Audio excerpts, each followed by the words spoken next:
Buenos dias, amigos. Me llamo Kevin.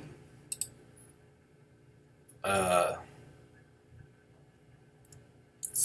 dos, siete, dos, seis, dos, seis, dos X, dos, doses, Molly. Two more of my favorite records every day. Two punk rock records. I listen to a lot of punk rock. What can I say? It was a very fertile period. Creatively, there's a little renaissance in the 70s with the whole transgression, condescension, defiance, derision, disdain, disregard, disrespect, distaste. Rebellion is important in music. Fear. The Fear album is one of the greatest albums ever. The Bad Brains album is one of the greatest albums ever. If I'm ranking two albums, and one of them is properly rated as one of the greatest albums ever, and one of them is not recognized as being as good of an album as it is, I rank the other one first, right? So I'll rank Residence before that one. Residence. Eric Feldman played on Residence albums, and he was the bass player for Fear for a bit. Not on this record mostly, I don't think. Although, yeah, it's like a similar year. Yeah, I think he might be on this record. Anyway, he played for not only the Residents, he played for Captain Beefheart. I'm not kidding. This is all the same. All of music is the same. I will try. I will attempt in my way to prove to you this thing that funk is not that punk and funk. You just go instead of you just hit the pop with your lip instead of the blowing on it. And punk is funk. And punk is funky. And funk is funky. Same goes for every rap. James Brown's a rapper. If James Brown's not a rapper, I'm not interested in fucking rap. He's one of my favorite rappers. But we have to keep some sort of order, right? We have to classify people into groups. So, two first wave punk records, two of the best ones. The Fear record, I love. Because I love both of these records because they're more instrumentally accomplished than the typical hardcore punk of this era. Both of these bands are technically very gifted instrumentalists that had some form of practice or classical training, some form of music teaching, to where they can play more sophisticated, complex stuff. Although they do generally err on the side of just going all out with the hardcore, but they can play it faster and crazier than anybody, especially Bad Brains. Bad Brains is just like kind of blowing everybody's mind because they're just doing this stuff that all these white hardcore are doing it better than them, louder than them, faster than them, like so fast you can't even understand a lyric, like you can't even dance to it. HR's doing backflips. Like Fear has a more evil approach in terms of, they say really transgressive, just kind of like genuinely hateful things, like genuinely just expressing a level of darkness and vitriol for society that I don't know if you could get away with today, frankly. The chauvinism and the homophobia and the kind of xenophobia that's embedded in some of these lyrics. But these lyrics are not serious. They're not. Livin does not actually believe we should have war and blame it on the middle class to make more space. Like, anyway, the opener, Let's Have a War, great song. But yeah, let's have a war, we could all get rich. Like, he's not speaking earnestly. In the same way, Jello Biafra is not actually proposing that we kill all the poor people with a neutron bomb. It's intentionally rebelling against what it feels like rock has been fed down everybody's throat. And what American dream bullshit we've all been fed. And it's saying, Fuck you! Roll over Beethoven! Tell Tchaikovsky the news! Tchaikovsky seems like a prick. Tell him to roll over. Who gives a fuck? Anyway, Beef Bologna's great. Starts with livin doing something that no other punk singer could do, which is, like, do a scat jazz vocal solo. Like, and it's fantastic. And then it goes into this great rockin' song. It's very immature lyrics about your beef bologna, your dick, I assume. You're just trying to fuck some so clean cut, but I'm just trying to fuck some slut. He says later in the album. Although, this song gets weirder. Like, Camarilla sounds like it has these classical Spanish guitar solos in the middle of it. It's not very punk at all. It's, like, impressive for punk. Especially hardcore punk of this era. Especially LA. The LA ones usually are pretty sloppy. And it's not in 4. Like, it goes into a time signature change. I don't know what time it's in. Give Me Some Action is a pretty, punk by numbers track for them. I'm going to read the entire track list first, because I always forget songs because I go to the notes, and then if I didn't take a note on a song or I skip a note. Anyway, okay, Beef Bologna, Camarillo, then I Don't Care About You. I Don't Care About You, one of the greatest songs ever. I Don't Care About You, fuck you. Is there a better chorus? New York's Alright If You Like Saxophones is one of my favorite songs on the record. And again, shows the instrumental chops of the band, including that one of them can play a saxophone pretty well. And just the most brutally,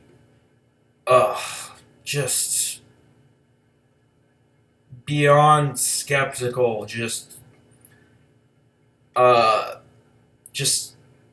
like paranoid, hateful assessment of, like, there's something about saying New York's alright if you like saxophones that kind of captures everything that's you hate about New York but don't express, which is just like, it's loud, it's overwhelming, and then it's supposed to be this romantic thing, but it's actually kind of ugly, this thing that they think is romantic, including, like, saxophone sound and jazz. It's kind of an annoying sound. It's just like, yeah, New York's alright if you like to get, mugged in front of the subway. New York's alright if you like to get raped or murdered. New York's alright if you like to get, if you're a homosexual. Stuff like that doesn't fly. But, they're friends with homosexuals. They're from California. They actually, like, taunt their audience. In the Penelope Spears documentary, which she directed Wayne's World, by the way, which I should just review Wayne's World. This would be so much easier if I just reviewed Wayne's World. Anyway, the reason I know about Fear is because they were the best band on the Decline of Western Civilization doc that Penelope directed. And, yeah, in that you see him taunting them for not being okay with gay people, basically. Like, they're wearing kind of, like, feminine clothes, and I think the bass player is, like, saying, like, I'll kiss you or something. Like, yeah, we're from Frisco. We're all gay. Like, they're saying that to their audience of homophobic punk fans. Again, like, they're not homophobic. They're not racist or xenophobic. They're just saying, like, look at the ugliness that our society is. The band is called Fear. And yeah, I think how confrontational the lyrics are makes people not understand how good they are, because it's just concentrating very specifically on the ugliest elements of our thoughts, of our society. Foreign Policy intro is, again, not in 4. I don't know what time it is. It's musically really cool and like a metal riff. And it's the singing style of Li Ving here is not punk. He's singing in key, singing like a singer. Like, he has a good voice. And again, like, what punk songs aren't in 4? We Destroy the Family is wild. It sounds like a dark early, like, Afrobeat rhythm. It doesn't sound at all like ordinary punk. It's like psychedelic climbing guitar over an Afrobeat rhythm. Again, not in 4.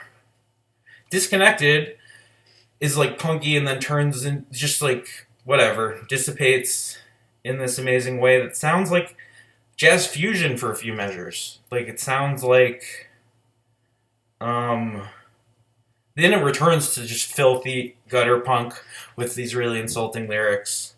We Gotta Get Out of This Place is like a fucking Devo song. Like it's like this weird kind of new wavy robot guitar line that I love. But it's just darker because it's leaving, screaming about the death of culture.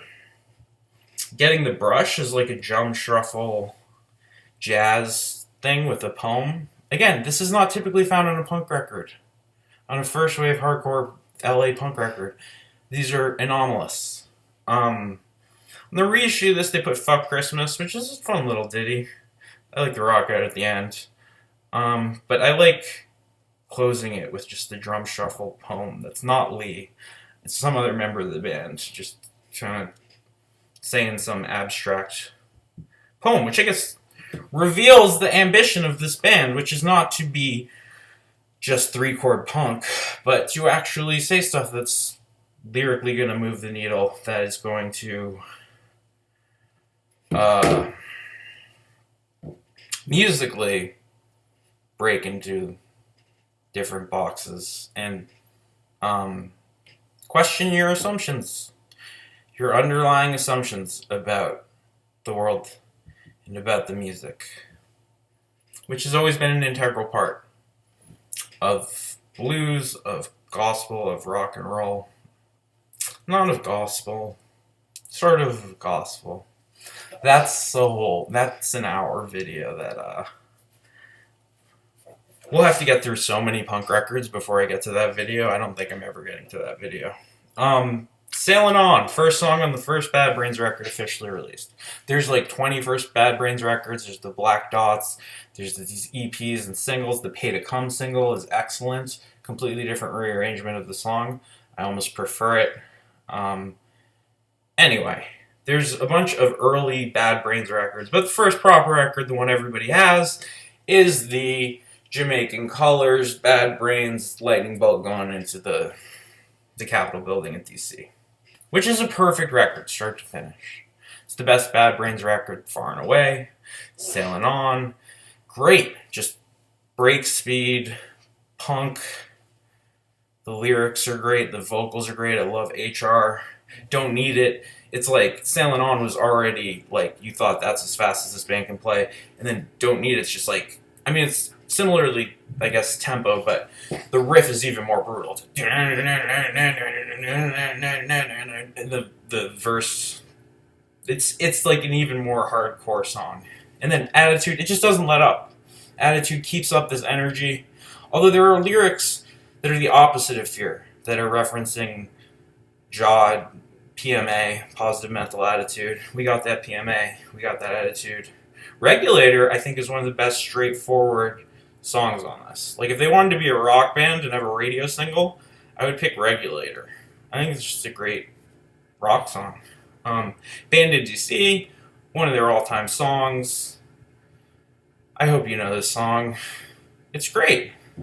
It's ripping punk. Then Jock Collin. This is a little dub breakdown. You don't get this in any other punk records, depending on if you pretend like there are such a thing as punk records.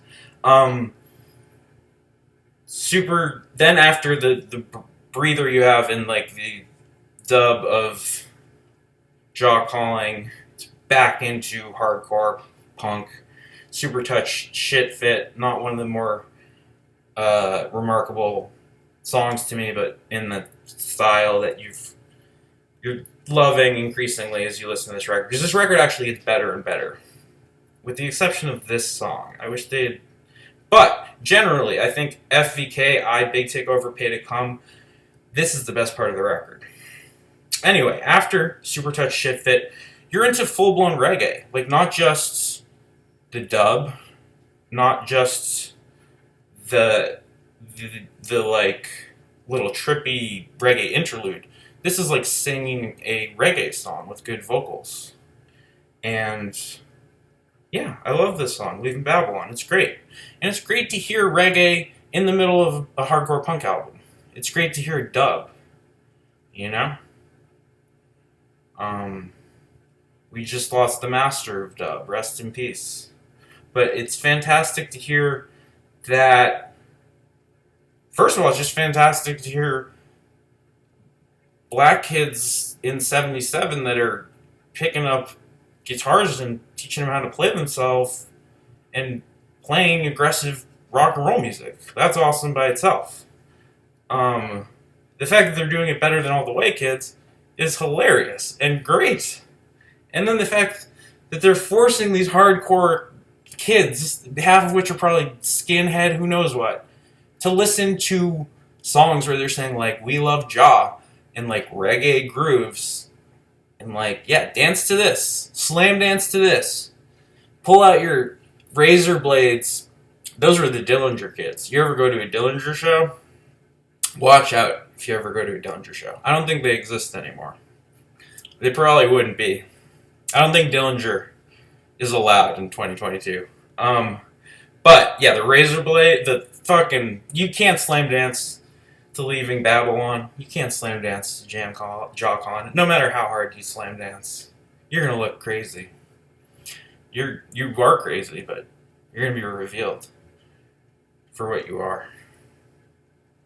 Fearless Vampire Killers after Leaving Babylon sounds legitimately crazy because it's like a metal riff, and then it's like back into the slam funk punk.